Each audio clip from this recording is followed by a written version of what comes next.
ఒక్క దినమునకే దేవుడు మార్చగలడా? ఒక్క మాట ద్వారా మార్చగలడంటే, నేటి దినము దేవుడు, నిన్నటి దినము దుఃఖమై ఉండొచ్చేమో, నేటి దినమున దేవుడు ఏం చేయబోతున్నాడు? శుభవర్తమానము కలిగిన దినముగా మార్చబోతున్నాడు. ఒక్క రాత్రిలోనే దుఃఖము నుండి, శ్రమ నుండి, కష్టము నుండి, బాధ నుండి, వేదన నుండి నేటి దినము శుభవర్తమానము కలిగిన దినము. నా జీవితంలో దేవుడు జరిగించగలడా?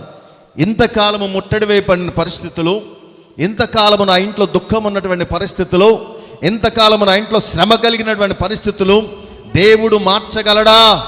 షోమ్రోనులో ఉన్న మన ప్రజలందరికీ కూడా నేటి దినము శుభవర్తమానము కలిగిన దినం. షోమ్రోనులో పరిస్థితులన్నిటినీ దేవుడు మార్చబోతూ ఉన్నాడు. నిన్నటి దినము వలె, షోమ్రోనుల వలె నీ కుటుంబం ఉన్నదేమో, ఈ దినమున దేవుడు శుభవర్తమానము కలిగిన దినముగా, శుభకరమైనటువంటి దినముగా, నేటి దినమున దేవుడు ఆశీర్వాదకరముగా మార్చబోతూ ఉన్నాడు.